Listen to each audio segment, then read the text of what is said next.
That's why I puked that one time, because you were just like, swallow it. And I tried to swallow an entire chocolate bar, like all chewed up in my mouth, and I puked. All right, we gotta watch it from now on. Periscope from now on. You gotta show the brand.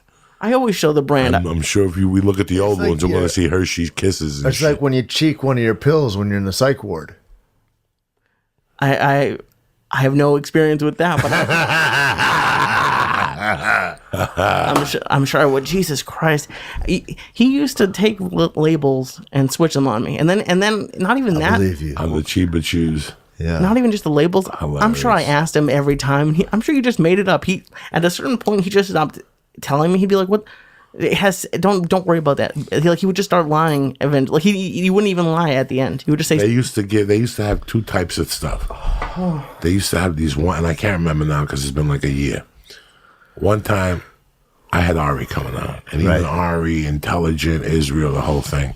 He said, "Intelligent Israel." Yeah, the whole thing. I'm gonna be watching you. I don't trust you. So I went over to the store, and what I did was. They had regular chocolate, regular stars for like 125 milligrams, but they had rock candy that was the same company, but only 25 milligrams. So I took the rock candy out of the rock candy bag and put the stars in there. So even after Ari came to me and said, "Let me look at it," and he read it, and I'm like, he's gonna catch that it's hard rock candy. He didn't catch it. He goes, "Okay, I'll eat one. They're only 25 He got so milligrams. fixated on the milligrams. That's all he saw. That's all he saw. So. Then I took him deep. That's why you're a wizard. You're like a warlock. I used to give him 180 milligram Chiba Chews, but I'd take the label and put 70 on it and just give him half. So he thought he was eating 35, but he was really eating 90. Why fuck with that? You know what I'm saying? 'Cause I know Lee, if he says I keep eating, he's going to get nervous on the milligram. Because he's got his head tripping himself. People getting, So you use your warlock skills to do like situational blindness on people. Sure. So you can help them. Sure. Yeah. You're welcome. I appreciate it. Now I can do 1,500. I have never once stolen valor like that. Those terrible people. Stolen valor. Stolen weed valor. That's what it's called. Have you ever had that at your jiu-jitsu school? What's that? Like someone coming in pretending to be a black belt? No, it's 100% solvable in about 30 seconds. Right, I've seen videos of it. It's crazy. Right, you just know. I mean, it's like there's no lies on the mat. It's what it is. Why would somebody come in and do something like that? It's weird. People are misguided. They don't know anything. There's a guy I was training with this morning, and he was just drop in, wanted to be around certain guys or there, whatever, and I was like, oh, this is how. And I'm wearing a gi. Like I hadn't had a gi on in 8 years, long time, and so I just got a gi on and my Hawaiian board shorts, and no belt. And he said, whatever, and I said, oh, sure, I'll drill with you, and I was like, well, I want you to tuck your knee up in here more. No, yeah, I got it. And he's one of those, I got it, guys. And you can tell when you feel with somebody that you go, oh, they don't have any experience, and which isn't a bad thing. It's just what it is. But the bad thing is when I'm so fucked up that I got to pretend like I have some experience. You can pretend you're a kickboxer. Maybe you're great on mitts or whatever, but you don't know what it's like to be in a scrap. And that's cool too, whatever. But like, you can't hide from jiu-jitsu. You know what I mean? It's like, because you're going to get strangled or people will know. And I don't know in this day and age what it is that makes people go, yeah, I'm going to pretend some shit. There's some guys at Eddie's. There's a dude that pretended he was a purple belt or something before he was or something like that. Right. And he'd never even gotten a blue or something like that. But, the kid had an aptitude. He was good. He'd stuck with it. But he just wanted to be better than he was, which I always thought was a little silly about, like, why are you chasing a belt? Why aren't you just here in the art of it? Like, who gives a fuck what belt that is? Like, I don't care at all. Like, I don't know. It's a trip, to have that as the goal, as opposed to I want to be healthy. I want to be able to defend myself. I want to be able to move around. I want to be able to be with my pals every day. And to need that kind of reinforcement, like I need to be in the rankings.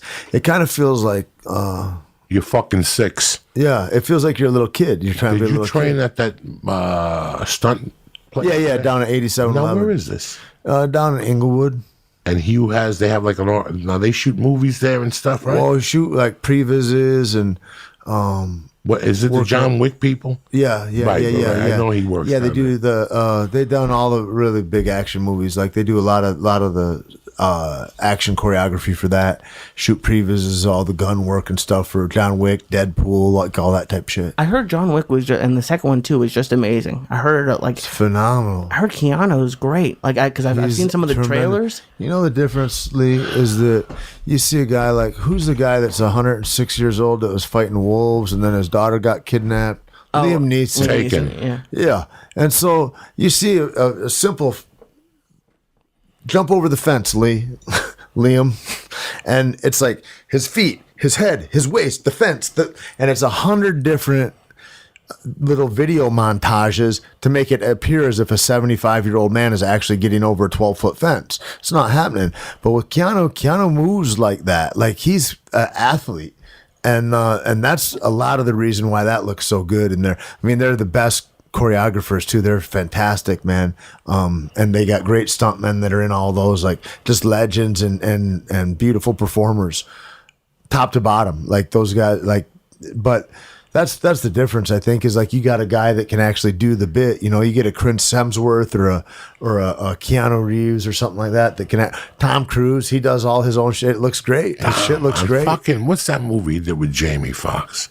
Oh, the driving one, the taxi one? He was very good. Dude, he was like... There's times I watch those movies and I go, "Dog, you know what? Say what you want to say about Tom Cruise. He's great. I just watched Jack Reacher on The Flight and was an Academy Award winner, but I love him. Entertaining. I love him to death, so I watch him. What was it, like the sci-fi one where he like kept having the same day over and over again? Vanilla Sky? No. That was a good movie. It wasn't that one. What about the one where they looked into his mind about the cops? Oh, yeah. Minority Report. Yeah, that was great. That's where we're almost living. A couple more weeks, we'll be right there. I wouldn't doubt it.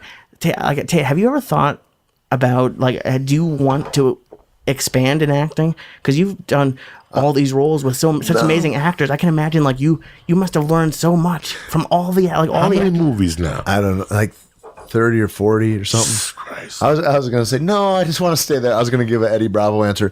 No, like, he loves to live troll. Who loves to live troll more than Eddie?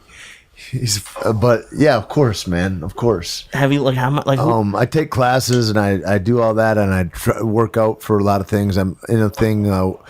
Me and Danny Trejo got a little piece this weekend coming up, and then Ross and Thurber Marshall's a dude that did a movie. We were the Millers. Yeah. Something like that, right? And he'd met me on that before, and then that was a long time ago. And so I got a little thing on his next piece coming up here. And so I think it's just a lot of word of mouth. It takes time for that. And also I came in as a stuntman, but I look like this. And so I'm not like a nondescript guy. So it's hard for guys to place me in places. So then I had to get good at acting, because then you're going to be in roles and you're going to have facial expressions and that, and all the, that takes training. And so I kind of took to that training like I took to it with jiu-jitsu or with fights also, and I think that it's maybe it's a thing that happens, Lee. I hope so. I'd love to be like, somebody was asking me, well, what are your goals with it? And I'm like, well, I'd like to be on a billboard. I'd like to be on the poster and have my name be one of the 4 names that's there, and like I'd like to do all that. Like that's where I really want it to go. And there's nowhere that I have more fun. Is a lot like fighting when somebody yells action. We're going in like fucking Marines, you understand me? Welcome to church, motherfucker.